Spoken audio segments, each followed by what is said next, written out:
Welcome back to New Rockstars. I'm Erik Voss, and this is a breakdown of the final trailer for Superman. With tickets now on sale for the July 11th release, there are a ton of new shots in this, plus some major updates from James Gunn and the cast in a recent Entertainment Weekly article and a Fandango interview. So I'm gonna go frame by frame through this trailer and break down all the details you missed and just everything else we have learned about this movie that you need to know going into it. Be sure to check out nerdriot.shop, where we have some amazing designs on shirts and hoodies and other items, all of which go directly to supporting us here at New Rockstars. Thank you so much. Let's get started. Superman.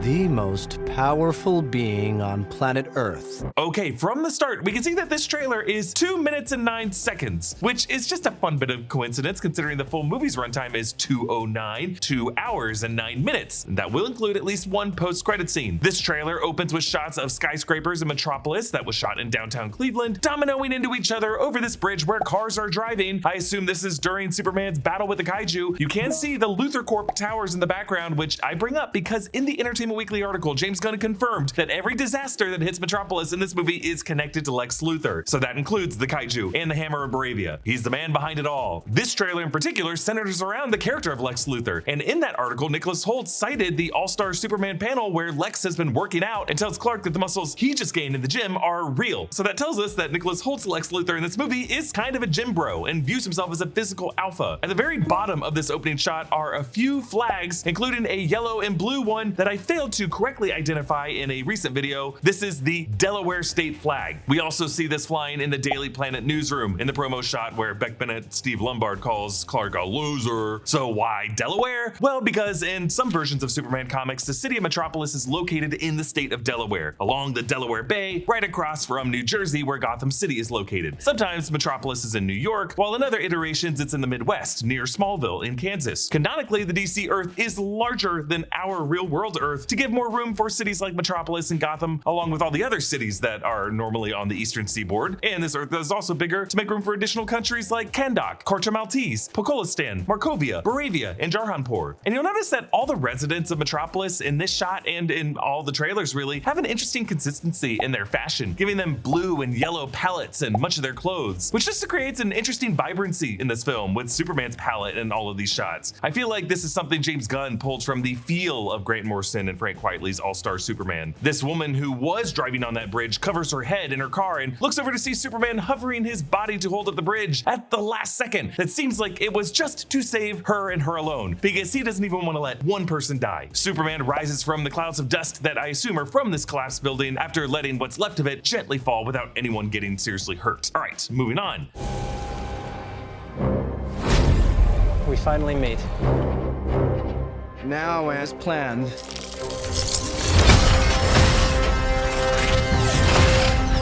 I'll destroy you. And of course, that reporter you always do interviews with.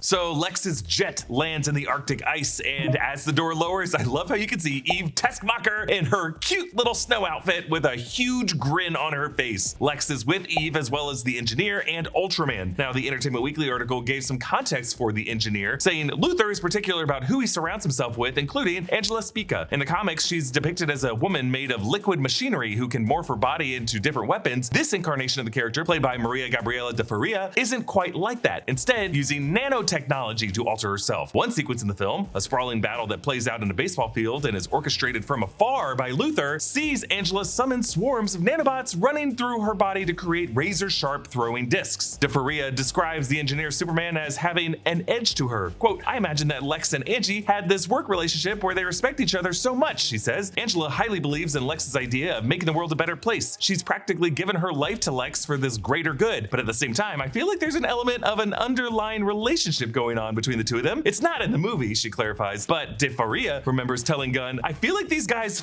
Now, to be clear, again, that's the actress's take on the energy between the engineer and Lex, but it is clear that Lex's ego is big enough in this movie to allow rival affections from both Angie and Eve Teskmacher. And this quote also tells us that those drones that are flying around all the fight scenes that we see throughout Metropolis on Lord Tech Field, while fighting the Hammer Bravia and the Kaiju and the skyscrapers above Metropolis, all of those drones are being operated by Lex to monitor the battle. Now, for Ultraman, James Gunn wouldn't reveal as much in the Entertainment Weekly article, but we did get this. There's also a mystery figure on Team Lex called Ultraman, whose entire body is covered by a black suit. Gunn continues this air of mystery, but the character has comparable abilities to Superman, including laser vision, strength, and flight, based on the trailers. When asked if Ultraman is Luthor's attempt to create his own Man of Steel, the filmmaker replies, "I think that's close. Ultraman is sort of Lex's thug and is pretty powerful." Now, there have been some theories that Ultraman could be played by Henry Cavill, but I dispelled that in my video earlier this week. Others have been suggesting that Ultraman could just be played by David Corenswet, and that he's going to be playing two different characters in this movie. And I think that theory makes a lot more sense, but they are clearly hiding a lot about him in the marketing for this film. I do agree with the speculation that Ultraman could be the same person as the Hammer of Bravia, though, considering the Hammer of Bravia has heat vision, and he might just be someone normally contained within that same quantum unfolding chamber pocket universe that we see Superman inside of. Because Lex somehow manages to open the door to the Fortress of Solitude. How could he do that? It's a fortress. To me, the only way this makes sense is that if he has Superman currently contained within that portable pocket universe that he would be carrying on him, and that presence alone would be enough to activate the door. At CinemaCon, James Gunn teased that this movie would show us, quote, pocket universes, sorcery, flying dogs, and Max Fleischer cartoons. And then on May 26th, while talking to Entertainment Weekly about Peacemaker Season 2, James Gunn said, "You've seen what we call the QUC, the Quantum Unfolding Chamber, in the first season of Peacemaker, and we see more about that technology in Superman." And he said the QUC is the center of the story in Peacemaker Season 2. So in Peacemaker Season 1, Peacemaker showed Vigilante his quantum unfolding storage area. How is it so big in this place? It's a quantum unfolding storage area.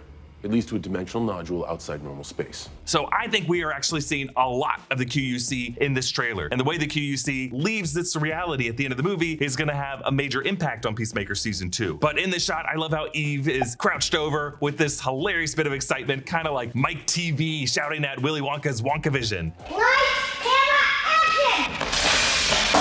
As Superman's robots try to attack Lex, I'm always amazed in this shot of Nicholas Hoult not even flinching as robot parts and sparks and the engineer's razors whiz right past his face. Lex promises to kill both Superman and, quote, that reporter you always do interviews with. So Lex can even read between the lines of Lois's writing about Superman that actually there's some romantic sparks between them. We actually do see Lois's cover story in one of James Gunn's behind the scenes promos in the prop newspaper he's holding, but it's too low resolution to make out. But I'm assuming Lex Luthor read that article, which would make it kind of an insult to not say the name of Lois Lane, because she would be a famous reporter and everyone in this conversation would know who Lex is talking about. All right, moving on. Who raised you as a child? I'll kill them too.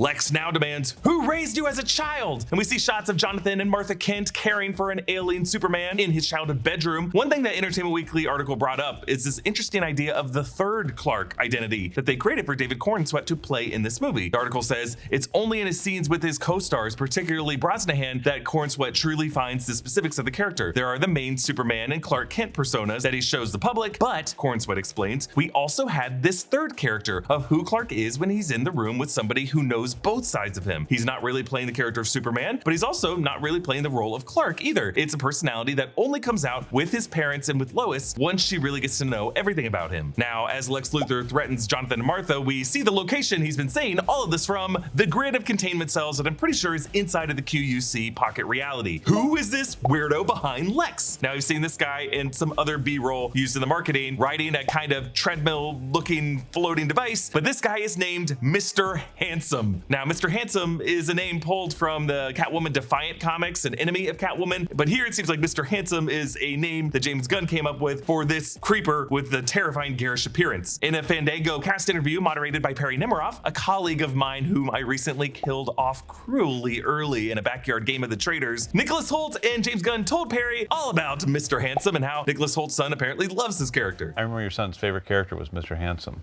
Me, then Mr. Handsome. Yeah.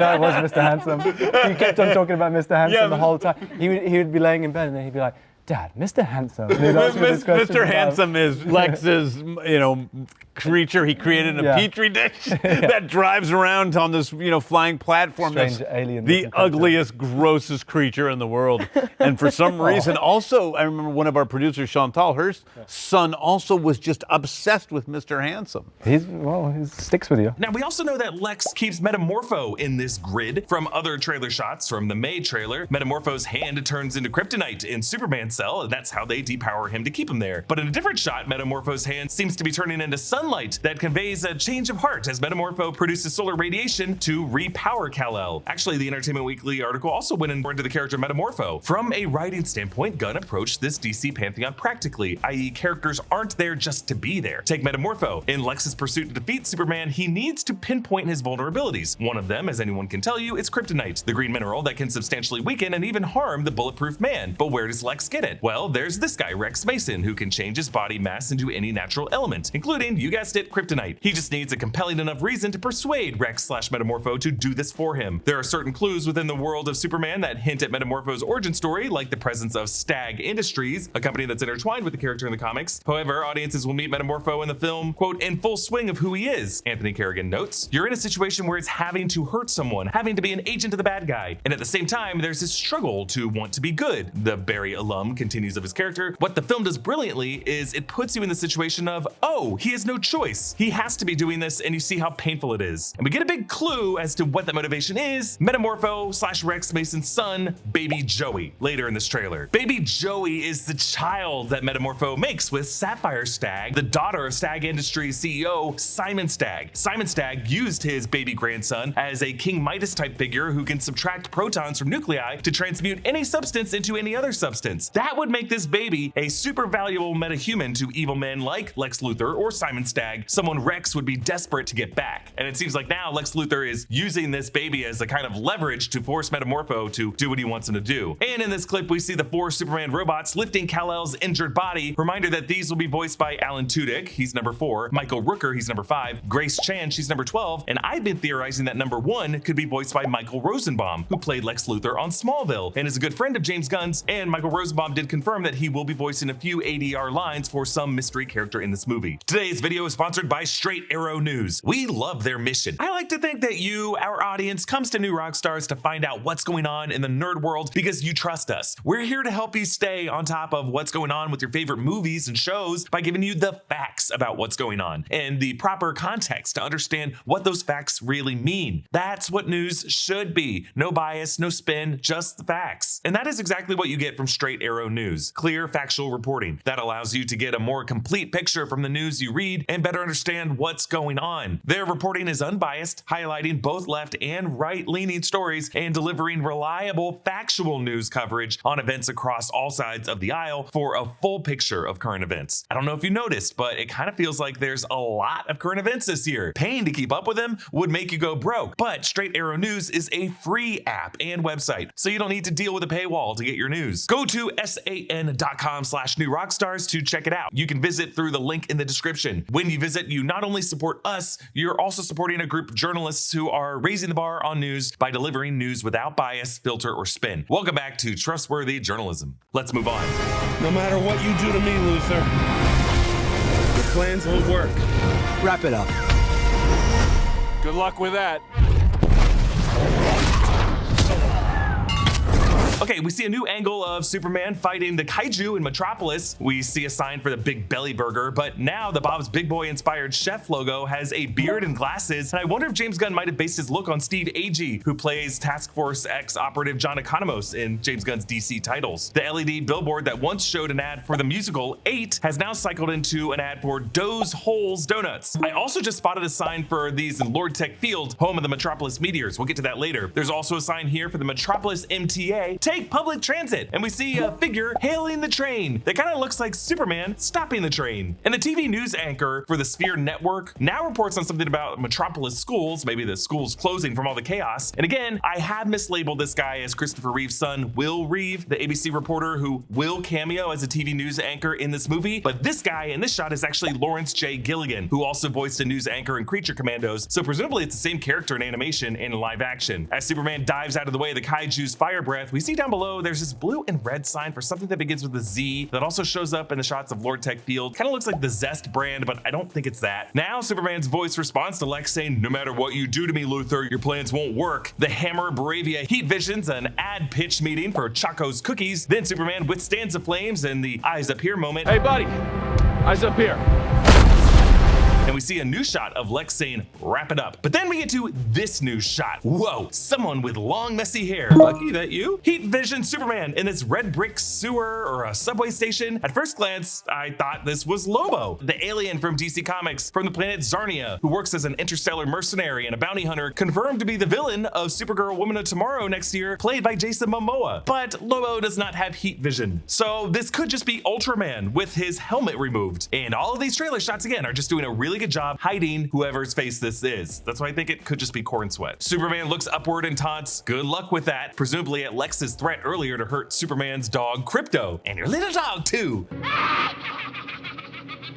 Like for the other characters, I think Superman would be really worried about them getting hurt, but trying to go after Krypto is almost as dangerous as going after him. Now, the 90-degree angular pattern of the floor that Superman's standing on makes it look like the QUC pocket dimension. And notice the skin around Superman's eyes is red and raw. This might be a temporary effect after he used heat vision, or perhaps using heat vision when he was in the process of being depowered. Then this crazy shot. Krypto and Superman working together to fight some floating soldiers wearing Luthor Corp armored suits colored green and purple as the Lex spots are in the comics, with LC on their chest plate for Luthor Corp. But according to a Superman Friends and Foes kids book, this movie calls these Lex soldiers Raptors. And we also saw these Raptors in the May trailer containing Superman and hurting him in that grid of containment cells. But in the shot, Krypto gets the first pounce and bites off the Raptor's helmet, setting up Superman to wallop him and knock out some teeth that bounce off the camera lens.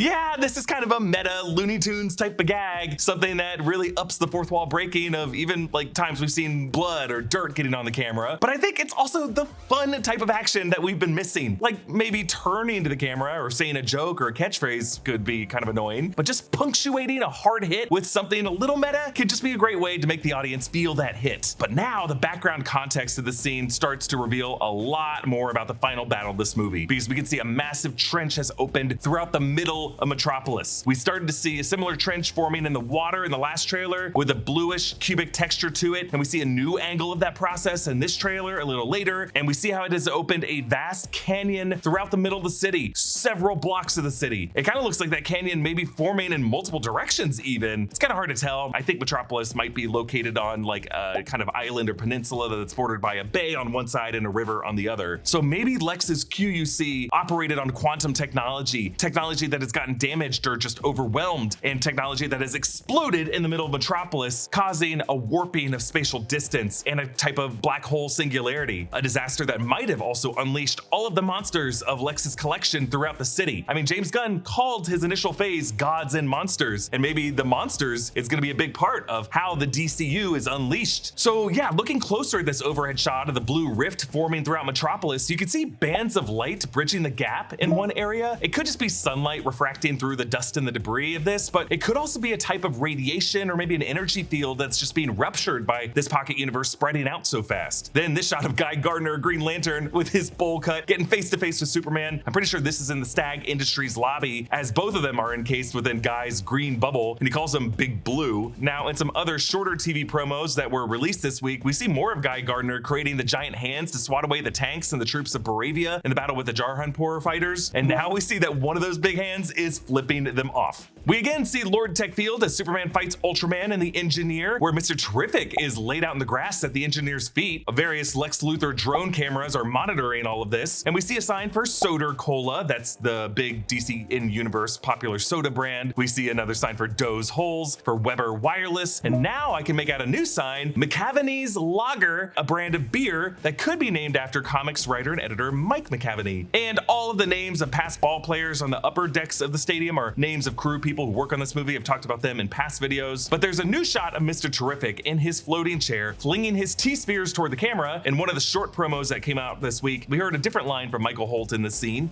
Dope! You brought that dog, man! But then, one of the craziest shots of the trailer, Superman in some kind of extra dimensional space as a tendril snakes around his neck, and Superman holds in his right hand this little guy, Baby Joey, aka Joey Mason, the son of Rex Mason, aka Metamorpho, and we actually see Metamorpho in this shot all the way on the right. He is the source of the tendrils as his body is morphing into different textures. He's not attacking Superman, he's trying to create a net to help Superman and tether him to his baby. And then on Superman's left, that furry covered thing is Krypto, but in front of all of them are like hundreds of red and orange, yellow, purple cubes, like all the colors of the rainbow. Cold looking breath exhales from Superman. So is he in space? Is he using his super breath to try to control the situation or to propel them back away from whatever this is? And you can see on the edges of frame a band of light or a ring of light colored blue and one colored golden, all of it encircling a deep dark void that seems to be sucking in all of these cubes. So what are we seeing here? Could this be what it looks like when the quantum unfolding chamber pocket universe collapses on itself? Could each cube represent a different cell containing a monster or metahuman? Was Baby Joey in one of these cells? And that's the deal that Metamorpho made with Superman in order to free him. Actually, in the later shot of Superman telling Mr. Terrific, I'm doing serious stuff, it looks like a black hole is forming around him in the background. So I'm thinking in this shot, Superman and Metamorpho and Krypto are trying to save Baby Joey from getting sucked in with the rest of the QUC into a black hole that is formed. Now in this shot, Lois Lane pilots Mr. Terrific's T-Sphere ship with other staff from the Daily Planet. We see Editor-in-Chief Perry White, who still has his cigar in his mouth. Photographer Jimmy Olsen is there with a Lord Tech laptop open on his lap. Lord Tech is the tech brand of Maxwell Lord, and it was also the brand of Lois's audio recorder in the May trailer. We see that Jimmy Olsen is chewing on a pen. The Entertainment Weekly article talked about how Lois doesn't smoke like she does in the comics, but she does have pens everywhere and she often chews on them as an oral fixation. And it looks like Jimmy has picked up on this habit as well. We also see in the ship sports columnist Steve Lombard boarding, and as it takes off in the back row, that's gossip columnist Kat Grant and reporter Ron Troop. But there's no seat for Steve Lombard as it takes off. He has to stand and crouch because he's a loser. But the ship flies away from the Daily Planet building. Then, within that huge rift, Superman picks up a lamppost or a traffic pedestrian crossing light maybe, and swings it around like a bat to smack whoever this long-haired foe is, assuming it is Ultraman with his helmet off. Moving on. They chose him. Let them die.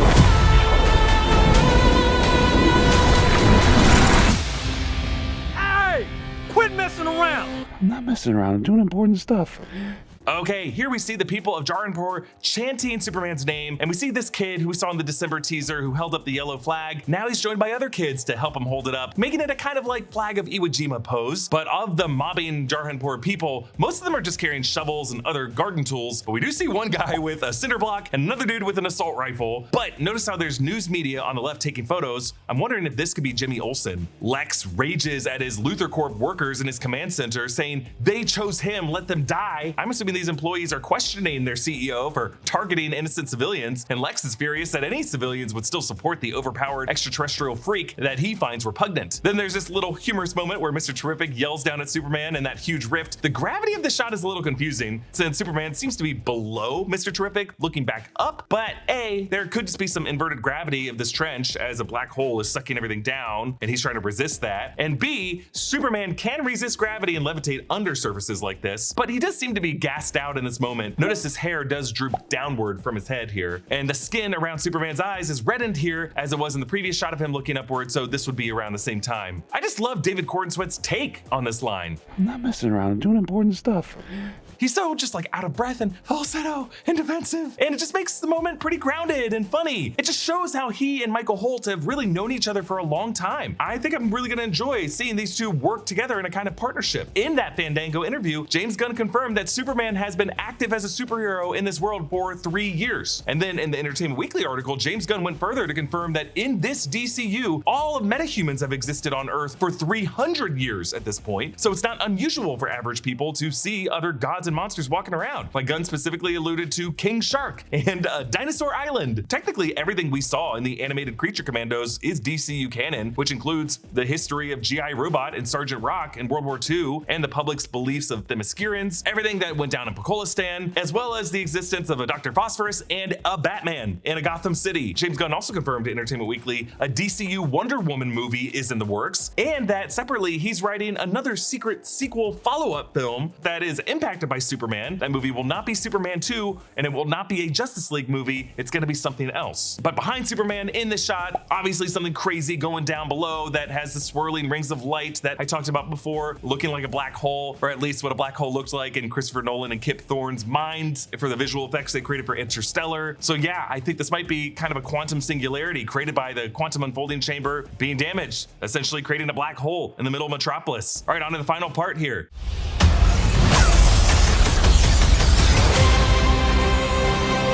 Hey, buddy. Eyes up here.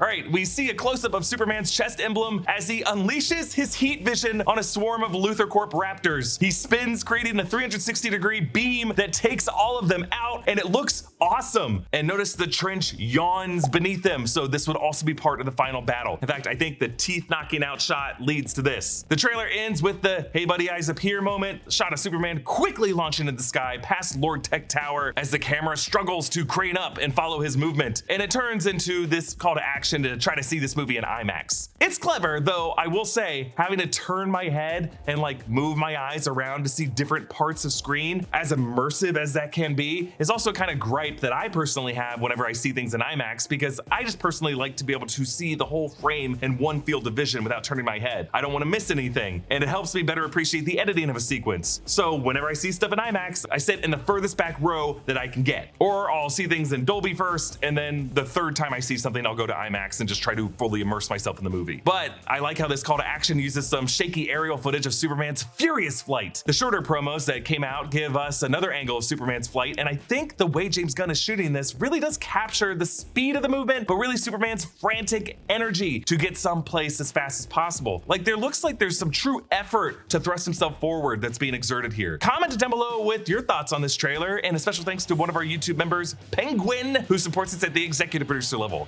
Thanks, Pengwin. Follow me at EA Voss and subscribe to all of our channels in the New Rockstars network for breakdowns and news coverage of everything you love. Thanks for watching, and I'll see you next time. Bye.